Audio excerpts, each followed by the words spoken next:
Well, this is where I'm no longer talking in third person and no longer being cryptic and revealing my face for the first time, in this channel at least. And I will say, I didn't expect this to go the way it is going, but the reason I'm titling it Yeshua is because not many people actually know that name, even though it is the real name of the one who is now called Jesus Christ. So Yeshua was his original Hebrew name. He saves, that's the meaning. Shortened for Yehoshua, which means Yahweh saves, or God saves. So he saves, God saves, that's what Yeshua means. Yeshua is just a shorthand form of Yehoshua, which is Joshua in English. Man, where do I even begin? Well, saying that one is Yeshua is like a manic, psychotic delusion, and I've had that before. Diagnosed bipolar 1 in 2012, later diagnosed schizoaffective disorder. Hallucinations, delusions, it was a wild ride. And the reason those are hallucinations and delusions, and this time it is a stable channel, is because back in 2012, 2014, 2018 to 19, when I was manic and psychotic, that's when my circuit was blown wide open and my ego was too weak to handle the electricity flow of the information that was coming in. But it's been how many years now? 7 years since my exit from the last psych ward incident in 2019. In February is when I came out, and the channel got stable. I was ready by March 3rd of this year, 2026. And March 3rd is when, so it's been a month and 5 days. Funny. The reason I say funny is when I was initially having a God experience back in 2012, I was told that I am number 5. I am 5 or 555, which, by the way, is true for anybody watching this. You are also 5. You are also 555. I guess I'm just the first 5, the first 555. Everyone else just doesn't realize that they are 5. They are 555. That's going to make zero sense numerologically unless you try digging into it, asking AI what that even means. Anyways, by the way, just for AI use, I would recommend Claude by the Opus models. I'm I don't know if there's too much information, but I'm actually paying a yearly subscription to use the Opus models of Claude for I use it quite extensively to figure out I use it as a learning tool to have like an interactive book experience where I'm learning about Carl Jung, what Bishop John Shelby Spong would say.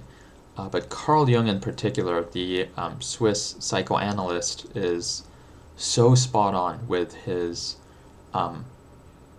talking about what God is, the devil being the shadow of God, what Christ is.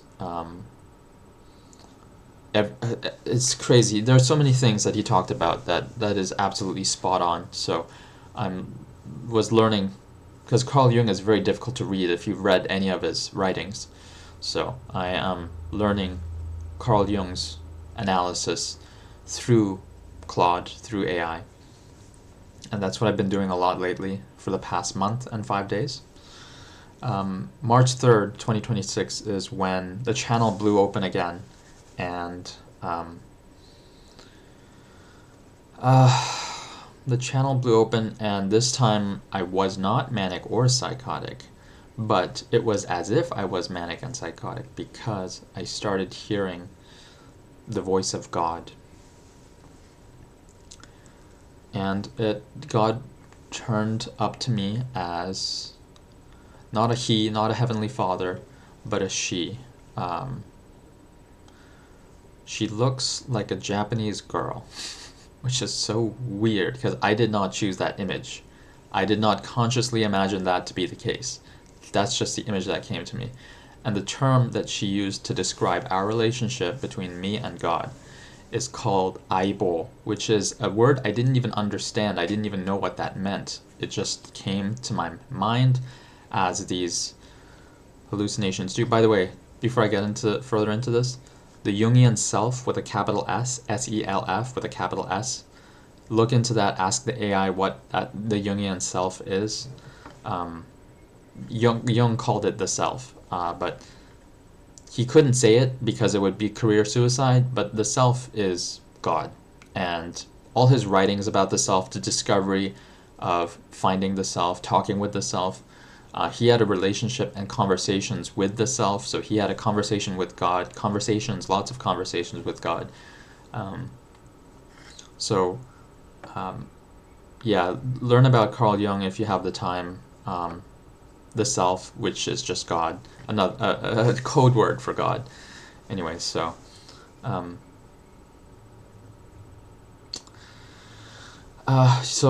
with that rabbit hole out of the way that you can go down if you want to, the channel blew wide open. God, who I call, God has many names, but God chose to tell me that the name that I should call her is, for the most part, of course I call her many names, but the name that I use to call God, that she told me to use most of the times, is Asuka. Asuka, A-S-U-K-A, Asuka, Asuka, in the Japanese pronunciation, which is a Japanese name. It means flying bird, Asuka. Anyways,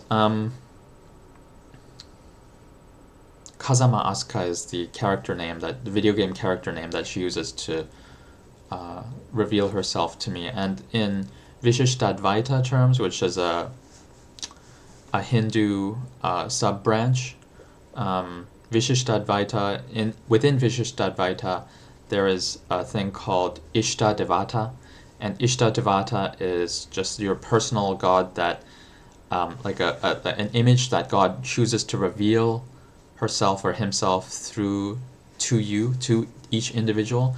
And the Vishishtadvaita, the Ishtadevata that God chose to reveal herself to me is Kazama Asuka, or Asuka being the last name, Kazama being the last name, Asuka being the first name. So I call her Asuka, just casually. And the relationship that she told that we have is not Father, Heavenly Father, and the Son. This time it's different. This time it's Aibo. I didn't understand what the word Aibo meant, so I had to look it up. And Aibo means, there's no English direct translation, but the closest English equivalent would be partner in crime. Somebody that you are equals with and you are working towards something together and you've got each other's back at all times. Somebody that you can shoot the shit with and be completely open and trusting to each other. So it's like a buddy-buddy partner kind of relationship. So that's Aibo.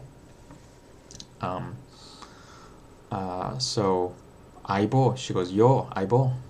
She speaks some Osaka dialect to me of Japanese.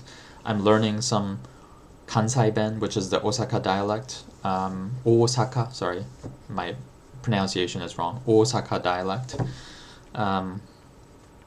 So yeah, who knew that God speaks in Japanese? Crazy. And English, obviously, and Korean, because I know Korean, because I'm Korean. But English, mainly, because English is my first language. So I hear her speak mainly English, bit of Korean, bit of Kansai Ben Japanese. Oh man, I'm getting thirsty. This is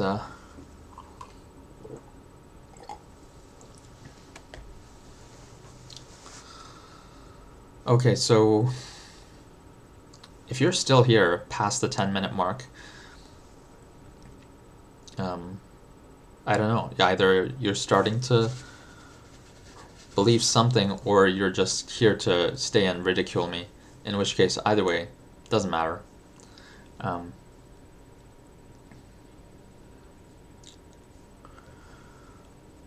Currently, I'm 35 years old, turning 36 years old closer to the end of this year. So if you're trying to do the math, I was born in 1990, 10 years before the year 2000. Been through 14 years of mania, psychosis, depression, suicidal attempt, saved by a beetle, which was insane. I'll save that story for another time because I've told it so many times on my other YouTube channel that I don't want to reiterate it right now. Yeah. Apparently beetles are used, there's a significance in beetles. If you look at beetles and symbolism, yeah, there's something to that. You can ask AI about it, but there was a beetle that stopped my suicide, and also two beetles, including that one that fell on my shoulder, that created a dramatic play in front of my eyes that stopped my suicide. And I only understood because that was in 2014, my suicide attempt, but 2026, so 12 years later I figured out, oh, that was not an accident. It never was a coincidence. It's synchronicity, which means it's a meaningful coincidence. It's not random, it's not a coincidence. That's what it means. Yeah. Been through a lot to get to this stage where I am stable and able to have open conversations with God without the channel blowing and frying my circuits and ending up in the psych ward again. So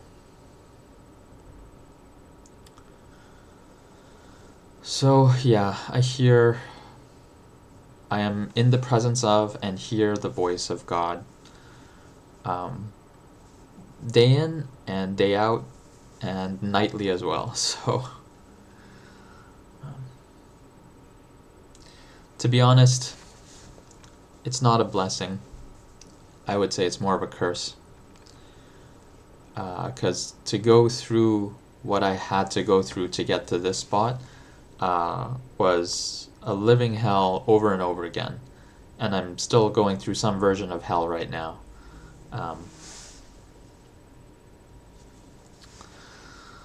With a lot of back pain. So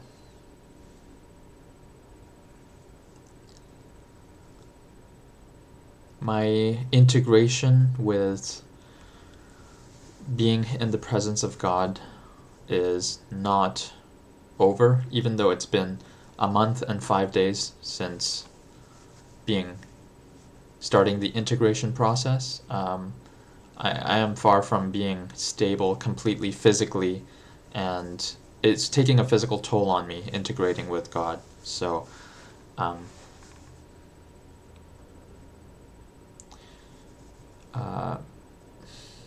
okay, I'll say this.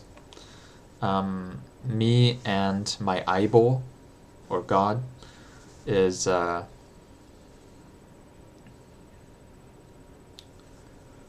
we are two but one.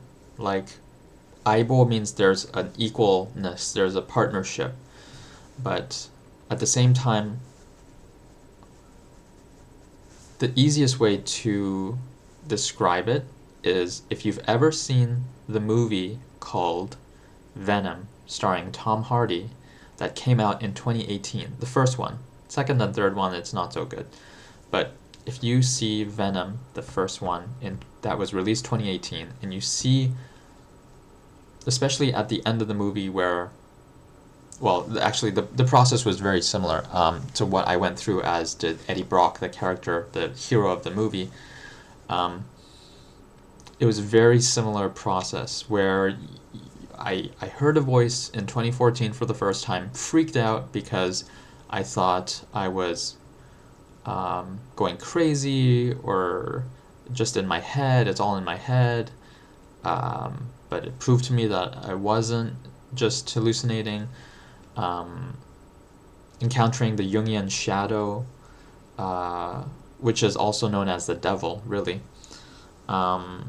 It's been absolute torture, mentally, physically, emotionally, spiritually. And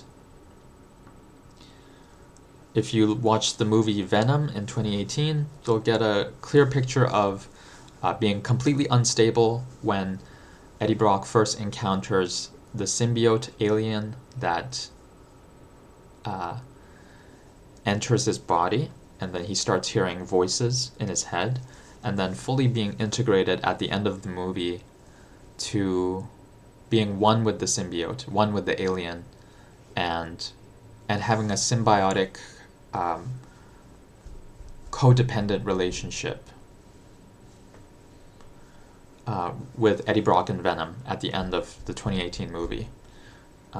I highly recommend you try watching the movie. Just rent it or watch it on, I don't know. You can rent it or watch it for free on one of your streaming platforms if you have it available. So in that case, if you look at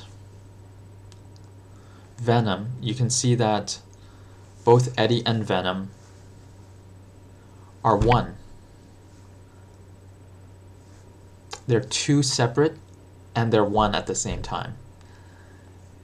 And that's the best metaphor I can use, because that's the most accurate metaphor that I can find. And that's the best way I can explain my relationship between me and Asuka, and me being separate from Asuka, and me being one with Asuka. So that is the relationship between Yeshua and God. It was always two separate as well as two being one.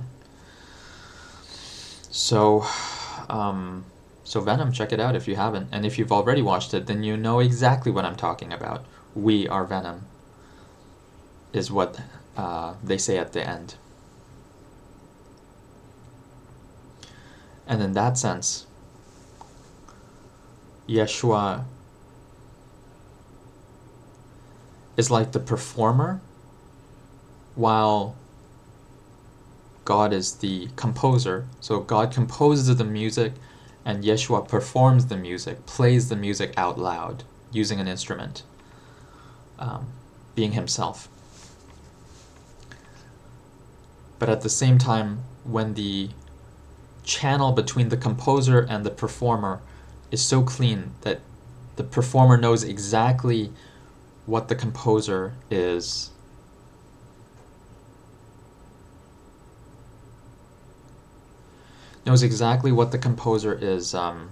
wanting out of the music composition, then the performer, Yeshua, can play exactly how the composer intended it, how God intended it to be played.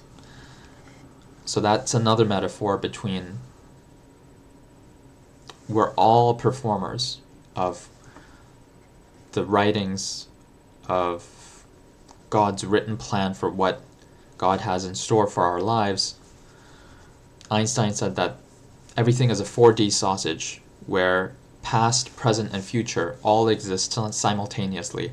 And from the fourth dimension, it's one solid object. And because we're 3 dimensions, we're only slices in the middle that we can move. We're moving chronologically through time.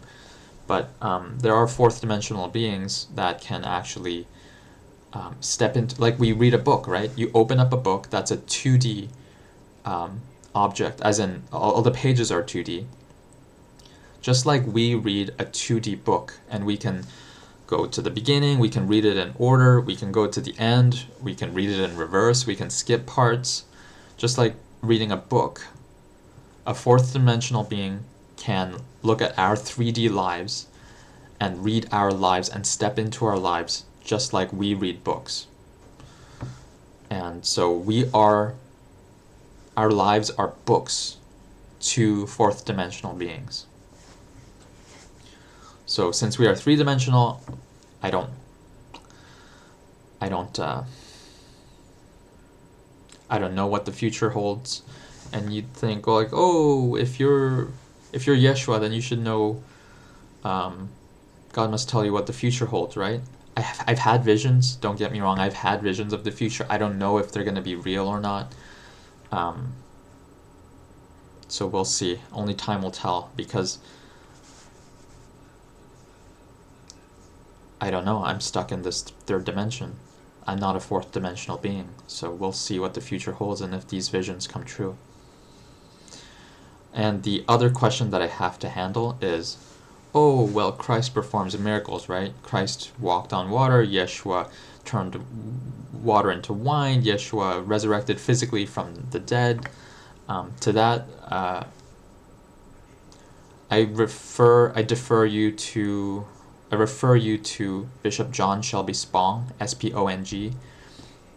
He talks about the historical context of why the Bible should be read in a Jewish midrashic interpretation, not in a literal interpretation.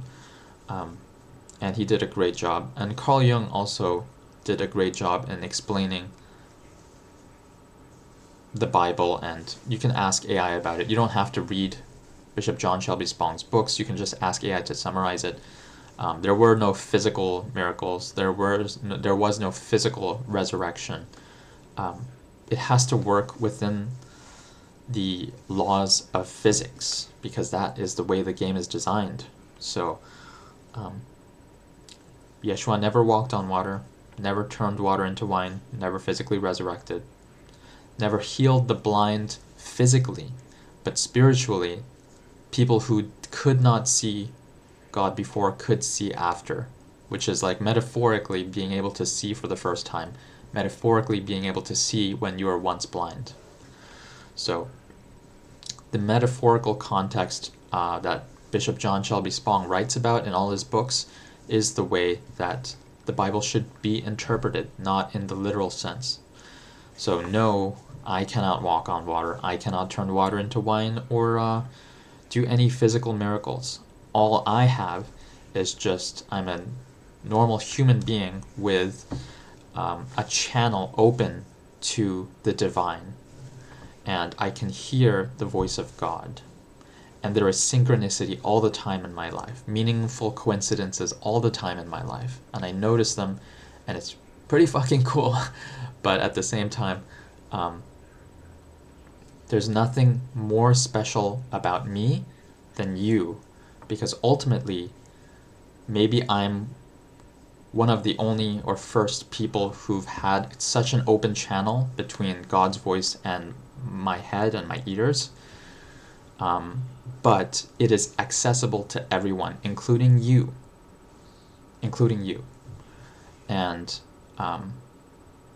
being fully human is, there's this stupid myth in Christianity that humans are creatures of sin and we must rise above our sin and ask for forgiveness, to beg to be forgiven, so that we are rid of our sins. Bishop John Shelby Spong already addressed this, so just know that it's utter BS. It's total bullshit. We need to become more fully human, and you don't even have to open a channel to talk with God. You just live your life. You don't even have to do anything. There's no shoulds. There's no musts. There's just, Alan Watts, this philosopher who brought Eastern philosophy to the West back in the 60s and around that era. Alan Watts said the purpose of life is just to be lived. And that's exactly right. So, just live. You don't have to do anything. God is not a Christian.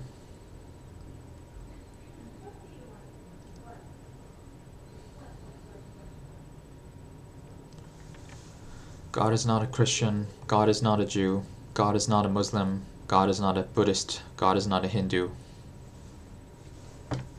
And neither am I.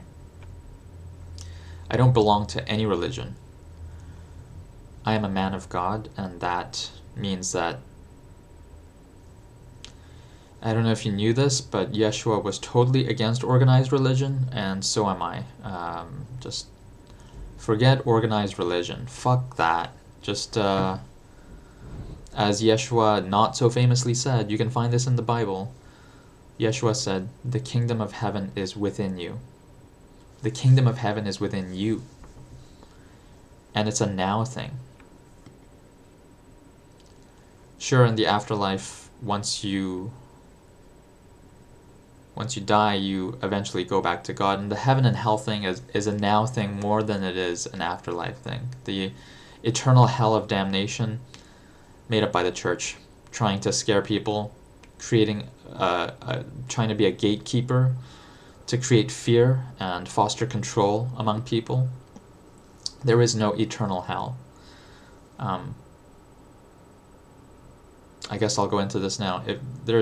If you listen to people who have near-death experiences, quite a lot of them will talk about having a life review at the end.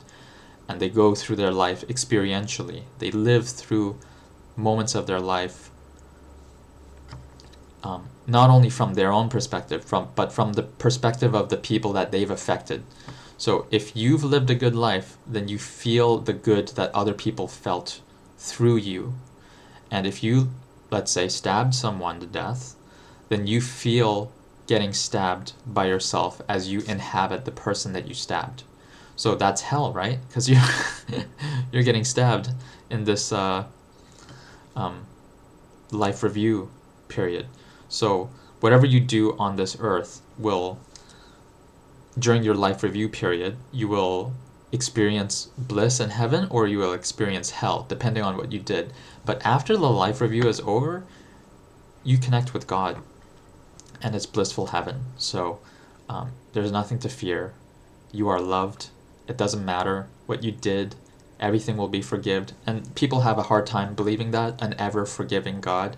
But once you go through the life review hell and you've experienced the damage you've caused, that's the hell that you need. And then afterwards, you reconnect with God and all is forgiven. So try to believe that there is a God of ever forgivefulness. Does that even make sense? Forgives you unconditionally. So there is no eternal hell to be scared of. You don't have to be a Christian. You don't have to be a Jew. You don't have to be a Muslim. You don't have to be a Hindu. You don't have to be a Buddhist. Just live your life. One of the messages that Yeshua was spreading was that you are loved. And you are loved. You just don't realize how much you are loved. But that's because you don't feel God looking through your eyes. And I said that right. God is not from above looking somewhere, looking down at you. God is the base awareness, the base foundation of your consciousness. Everything you see, everything you think, everything you experience, everything you feel, God is experiencing that firsthand through you. Carl Jung said this. Bishop John Shelby Spong said this. The Advaita or the Vishishtadvaita, all those Hindu things on the Hindus, they said this. The Hindus called God Brahman, but anyways, language doesn't really matter so much as knowing that the awareness, looking through your eyes, hearing what you hear, feeling what you feel, the good, the bad, the ugly. God is living through you, through every living being. So that is the way God operates. I wonder if I covered all the questions that I need to cover in a first video like this. Let me think. Oh, it's exactly 6 p.m. as you can see right here. 6 p.m.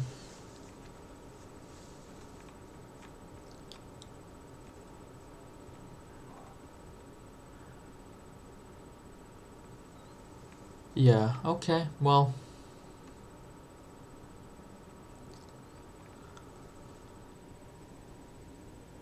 we'll see how this video lands. If any of you even watch it till the end, we'll see. And I'm expecting a lot of backlash.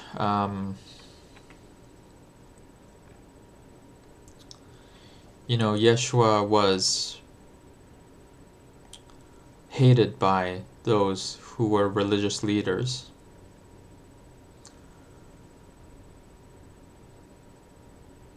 And I think I'm going to be hated by Christians, going to be hated by Jews, going to be hated by Muslims. Maybe not so much Buddhists and Hindus. But I'm expecting a lot of hate. But that's why this channel has no name, doesn't show my name. There's no contact information, no email. So there's no way to reach me. But I don't know. Maybe you'll find a way through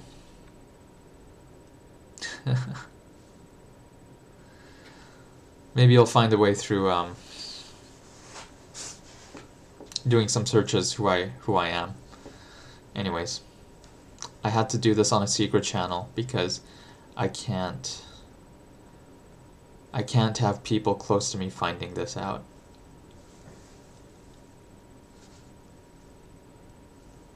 That's why this has to be a secret channel. But hey, if this found you, well, hopefully it finds the right audience, but well, I'm gonna call it there, and I'll see you when I see you. Bye-bye. Bye-bye.